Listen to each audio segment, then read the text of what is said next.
All right, we are here, and this is Cubfidential. I am your producer and occasional QB2, Denzel Snipes. Right back at it. JB had emergency, so he couldn't be here tonight, but he'll be back with us next week. It's just me and the fellas. Round table format here to talk a little Cubs baseball before we get started. Be sure you follow us on all of our platforms on Facebook, X. I'm getting adjusted to not saying Twitter, Facebook, X, also Instagram. We also are on TikTok as well. One of our guys coming in has been putting up a lot of posts on TikTok. So follow us at Sideline Sports on TikTok as well and take a look at his takes. The pundit is back, y'all. I know you've been waiting for it, but the pundit is back after a year. You've been seeing him on this show. You've been seeing him over there on the South Florida Tribune and everything. But you know what? Speaking of which, let's go ahead and bring him in because someone else has made their return too. Remember this guy? He's back. What's Mr. up, Jason Chartrand, fellas? and then we also got the pundit himself, Jacob Christner. You How you can doing, tell it's fellas? Jason from the great hairstyle. Yeah, pretty much, man. How's everything going with you guys? Good. Good. We know we're working on ideas with TikTok and everything. I've been talking to our guys, so looking pretty good right now. I already saw some of his ideas tonight. Oh, absolutely, man. So we'll go ahead and get right into it here, talking about little Cubs baseball. So they had the Giants and Cubs series. The Cubs dropped 2 or 3, but in the one win they had, they hung 9 runs in a 9-2 win. Ian Happ and Kelly both homered, and Boyd moves to 3-2 pitching on the year. Jason, your thoughts? uh, from what I see of the Cubs this year, they could score runs in bunches. That's a good thing. But when they have their droughts, they have their droughts, and they, put up one, two runs, a game. Um, I'm a firm believer. This is just me being a Cubs fan. They started off hot, and then they kind of go through a lull. And I think that's what happened. They just went through a lull right there, and hopefully they'll be coming out of it soon. So. Yeah, no, absolutely. And I think that much is fair for like every team. They kind of go through a little dragging period. You just have to be careful not to let it go too Yeah. long. The Cubs still are 2.5 up on the Cardinals in the NL Central. Your thoughts about this series, Jacob? Well, I'll tell you this. I'll give you an example about what pitching is like right now. Okay, I'm going to use an example from the Braves game from last night. I was watching the Braves and the Nationals. A guy named Lopez, I forget which guy's name. He was 5-0 with a 7.27 ERA before July. So I'm getting the feeling the Cubs will be picking him up anytime now. So they can, so they can so he can be the leading pitcher on the Cubs, the leading win getter, and then the hitting can bail him out.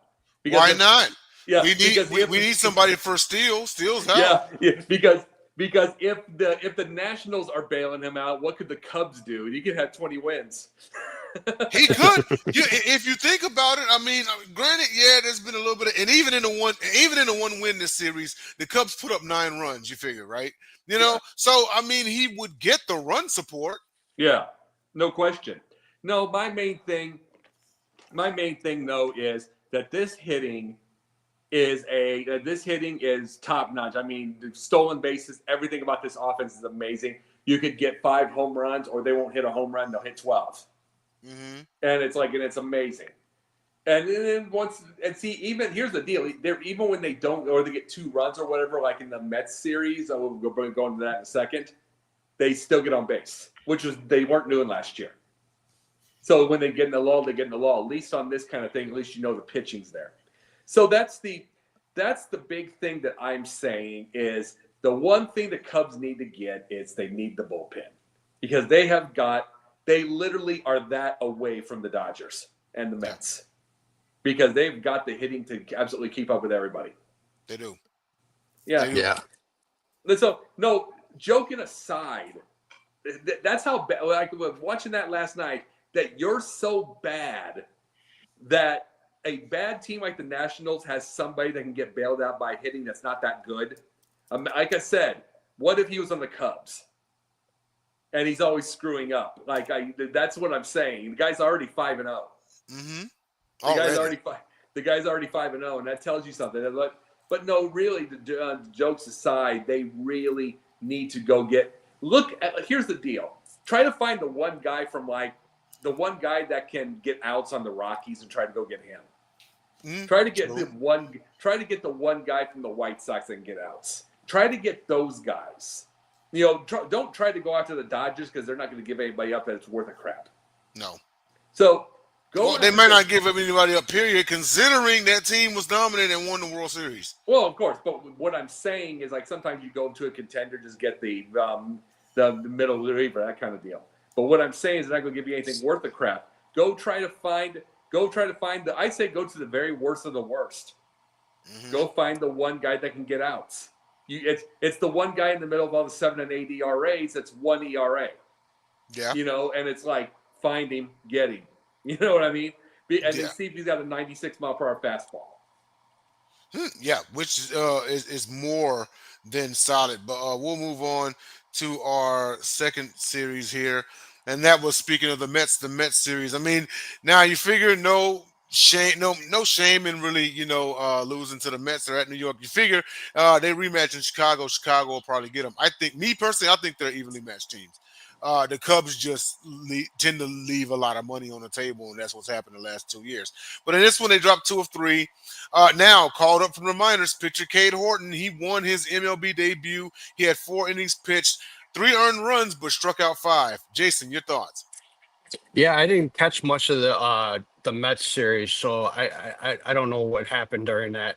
But me and JB were talking about something the other day where I was worried about the Cubs kind of going through their lull and their dry spell here with winning some games. And he had mentioned something as far as if you could win 1 of 3 against the good teams and then 2 or 3 or 3 or 3 against the bad teams, will be all right. So I think he's right in that fact. But Cade Horton, man, he looked phenomenal. He went 4 innings and 3 earned runs and 5 Ks. So he's going to be good while he's up. So we'll see how long he lasts up here. Yeah, absolutely. And then Jacob, your thoughts on that? Your thoughts on this new guy? He was one of our Watch Club alerts some time ago, and now he's been called up and he wins his first start. I liked what he did, and believe it or not, it's like he really had a good start. And the reason they got the home runs because one of the relievers got a 1 inning thing, so then he could get a win. Mm-hmm. That was it. Believe it or not, as much as I hate what Council does with taking guys out early, I like that he was going to get him his first win because he had the starter was the reliever. Right. Gave him 1 inning, and then that way it gave Cade Horton the start. You know what I mean? Mm-hmm. So, but see, the risk is that the reliever gets the loss and he gets up 5. You know what I mean? Because Cade Horton wouldn't get the loss on that. And those are risky little deals. But no, the situation you have is I actually didn't mind the 3-run homer. It was still 4-3. I didn't mind because he was actually trying to place. Right. It was just a little over the plate instead of going the corner. I actually liked that he did that because it's like that's a young pitcher. That's a young pitcher that realizes that he struck out 9 guys exactly like that in leagues like the AA and AAA that swung at everything. Right. And then he's realizing these are major leaguers now. Mm-hmm. These are major leaguers, and just the teensy bit over the plate, you're dead. Yeah. Yeah. So good thing, and I'm glad for Hodge that he got the save on that. The thing about Hodge, and I'm saying this, Presley, we know Presley, but Hodge is weird. Hodge is weird because he gets a big save on the Mets, 2 big saves with the Dodgers. He gets those. He gets raked by Pittsburgh, raked by Arizona, which is a good team, but still, it's like you don't know what you're going to get. He's got the stuff, but okay, let me bring this as far as the Bears deal for a second, and this is not going to be a hate toward Caleb. I'm using it as an example. I always say the reason my thing with Caleb is so crazy is because he does not. I mean, many reasons, but one of the big things is he doesn't want to let the ball go and he gets sacked. Where I like Agent 007 because he has zero fear of getting to go. Right. And I think, to me, there's a little bit of that in Hodge. I really believe he gets 2 strikes and he gets a fear of either getting home run or he tries to make them strike out and swing. Like the very first time we saw Hodge, he struck out. He had 9 strikes and 1 ball. That's true. Was the thing, and it's like, and they were down 9-1. They were down 9-1, so he went for it. It was against the Braves. He absolutely blew him completely away. And now the stakes got up there, and he thinks too much. He needs to find that one himself again. So that's all my thing when I'm talking about something like this. I'm thinking Bajan 007. I'll call it that. Agent Bajan. Yep, Bajan 007. When I say that, fearless to throw the ball. Fearless. Yeah. It's like, you're going to sack him. You get there right away. He will let the ball go. And that's the thing. That's what I want with Hodge. I want to get that guy that was, okay, it was 9-1. He struck out all three in 10 pitches. He's got to believe in himself. He's in the biggest situations. Not 2 strikes and then make him try to chase. Indeed. Well, you know what? We'll go to some great news on this one. And last night's 9th inning rally, they came in 4-2, and then Horner and Turner Turner called game. Horner sent them on the way there.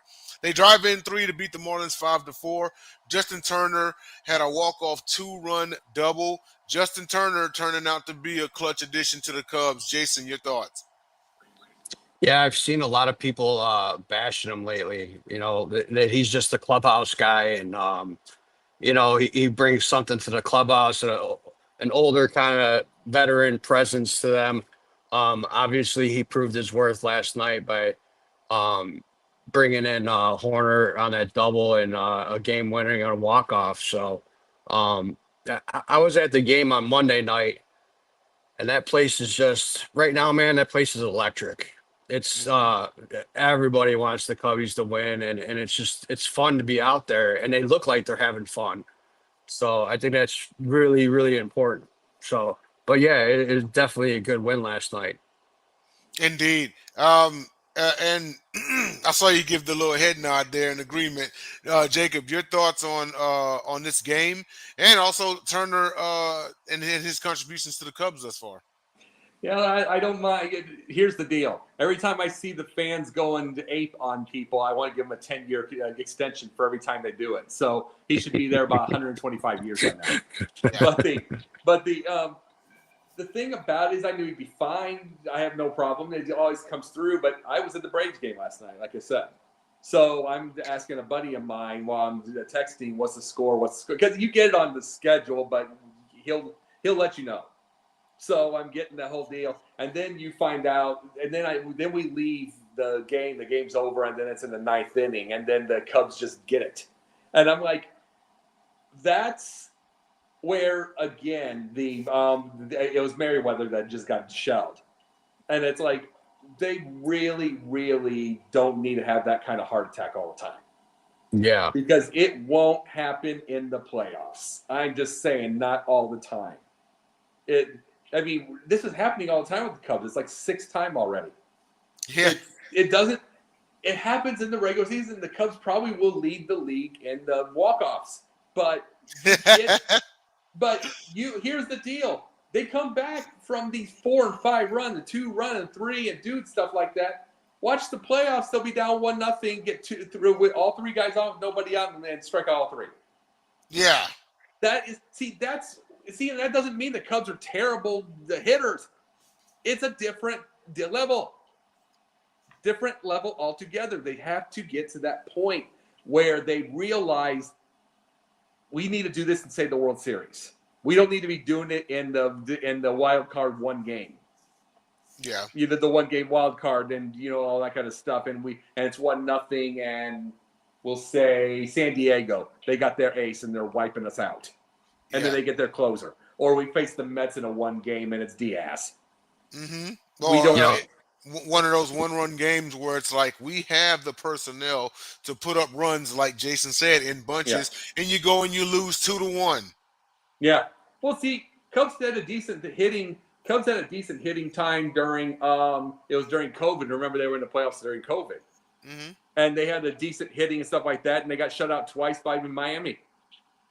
Yeah. I mean, and Figure. that didn't mean the Cubs were bad. It just means that's the playoffs, and you have to understand the difference. Remember when the Cubs won the World Series and all the players that were there? Right. It's like you have all the players that are there. A lot of those players had been around the block before, not exactly with the Cubs, but teams. I mean, shoot, Zobrist was in year 12 or 13 when he won that ring with the Cubs. Yeah, yeah. I'm saying they've been around the block. You got to see. It's like I was talking about the Cleveland Cavaliers last night. I was talking with somebody who's a fan. He's mad, and I'm like, these are young guys, bud. Yeah. These are young guys. They're everything like that. There's levels to things. And it doesn't matter how many millions you're making. There's levels to things. You got to get your brain switched. And sometimes that's most of the time that's the coach, and they got to realize how to get their brain switched for something because they think the game in the playoffs is like game 12 in April. Yeah. You know, it's like, well, we'll just get it out there, but then your heart races a little bit. Yeah. No, What I do like about this team is that if somebody's slumping, somebody's always there to it seems like to step up. So, and I guess Turner right there it's his turn to step up. So, Well, Tucker started 437. He's down to 260. yeah, But I think he'll be about 284 by the year, 285 or something by the end.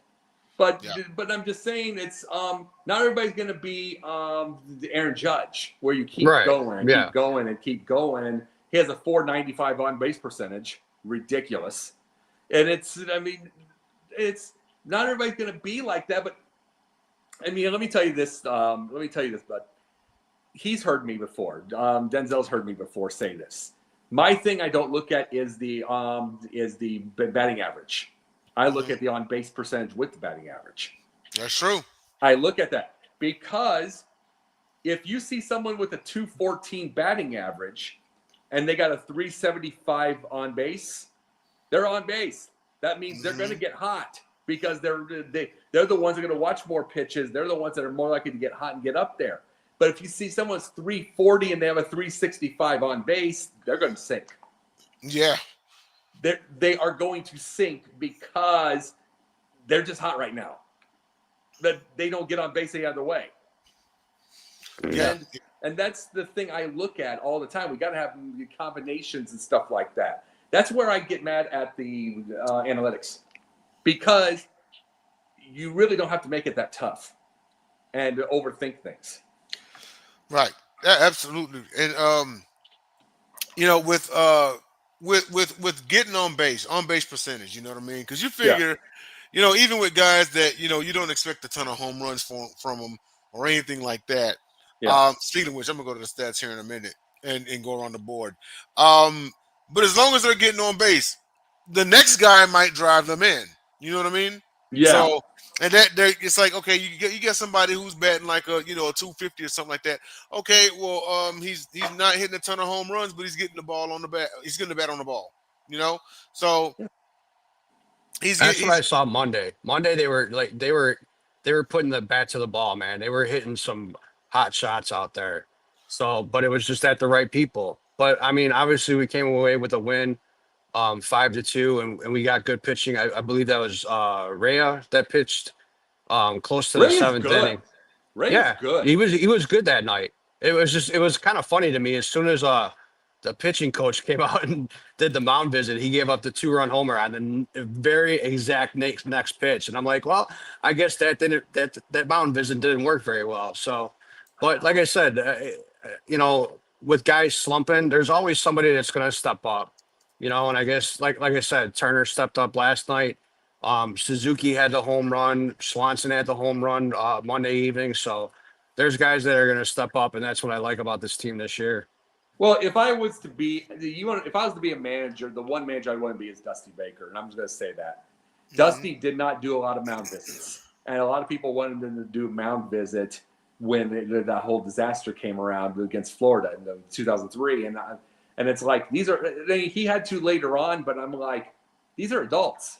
These aren't 9-year-olds. Mhm. Settle down. Yeah, it's like idiots, emotional nitwit idiots on the internet will think these things, but these are adult men. They have got, remember, these adult men have to calm their 9-year-olds down at home, Yeah. at 7-year-olds and do all that stuff. They're already the ones that discipline.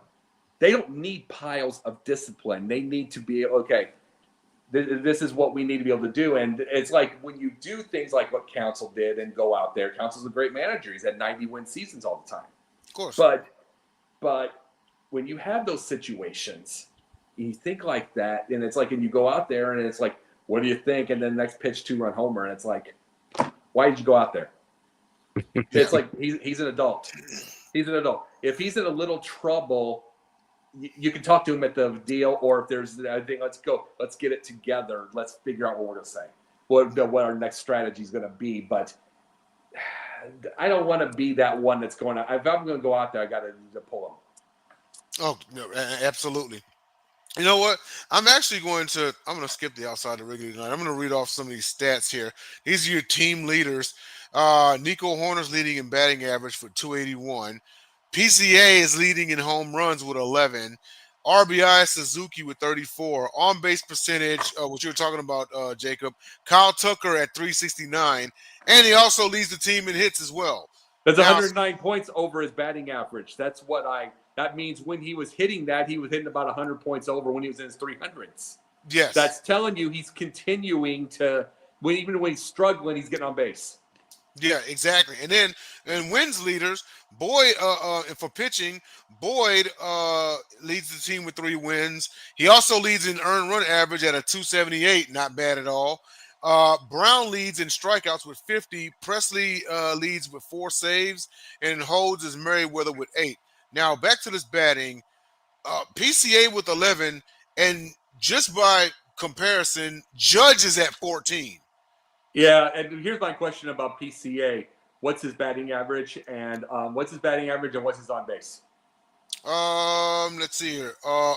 Batting average, PCA is batting 267, 11 home runs, 30 RBIs, on base percentage 852. No, that's if he has an 852 on base, that would be the. Oh wait, no, my bad. That's my bad. 852 is his OPS. Yeah, if he has an 852 on base percentage, I'm giving the MVP. Yeah, I know, right? I read that wrong. My bad. Yeah. No, his OPS is 852. OBP. What's his on base? On base. Let me look it up real fast. Pete Crow Armstrong on OBP 2025. He currently has a what is it here? Let's see here. His current one is,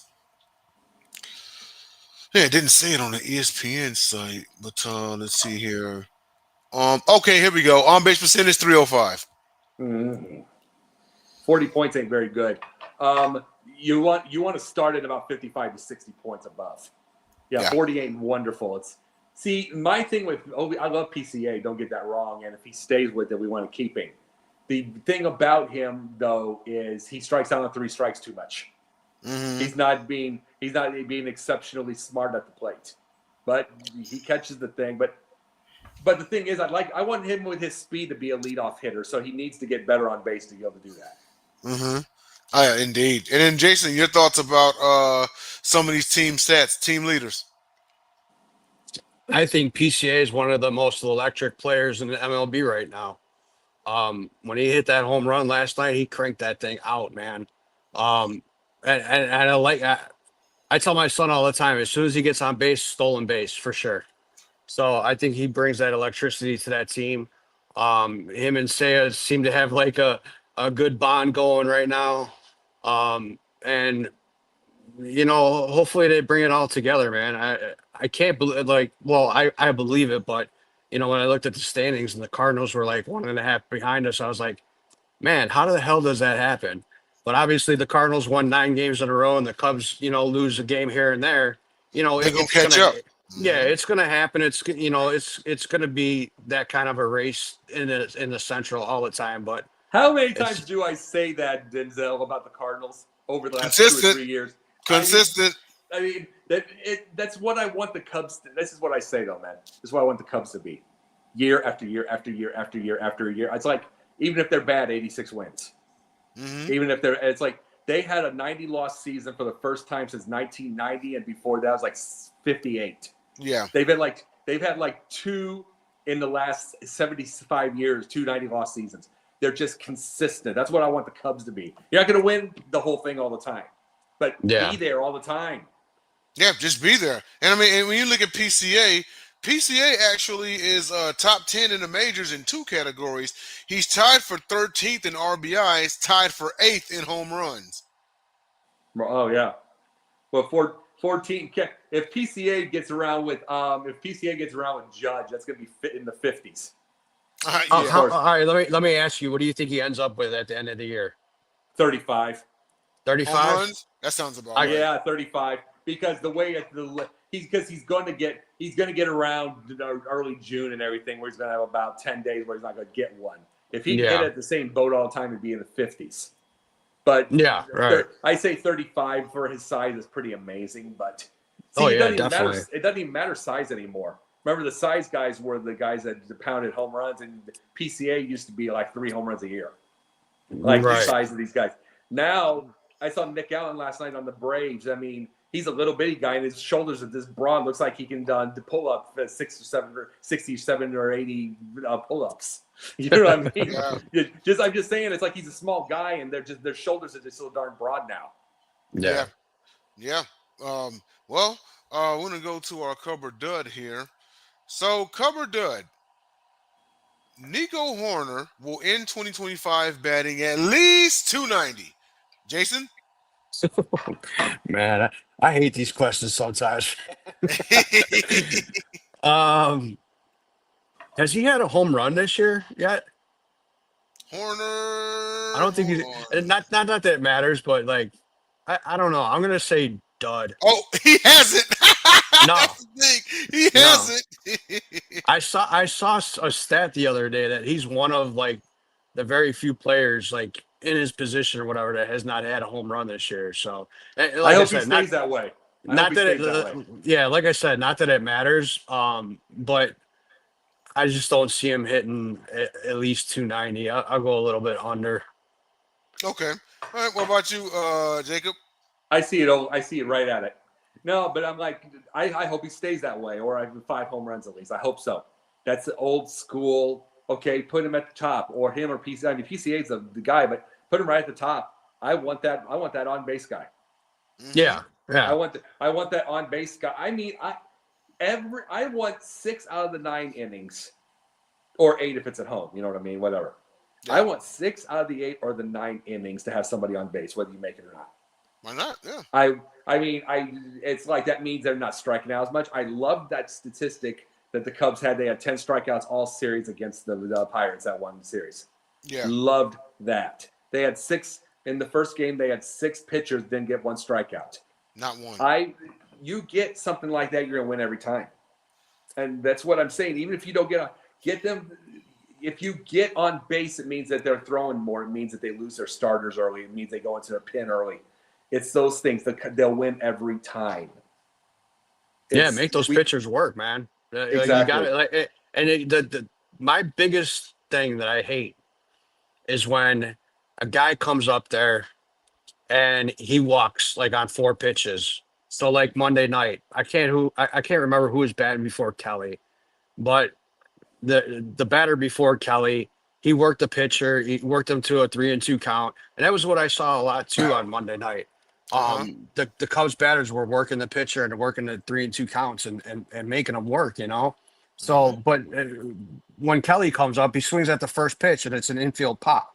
I cannot stand that. Like, if you think that the guy just like threw, you know, a 4-pitch walk, why would you swing at the first? That just doesn't make any sense to me. Again, that's overthinking. You're correct on that. I think it's overthinking. They're trying to pull, since the guy's on base, since they did that, they're trying to pull the ball. But the problem is, you don't get it right. I'd rather just keep them moving. It's like, for instance, with Porter Hodge, if I'm a hitter on the other team, mind you, I love the guy, I love his stuff.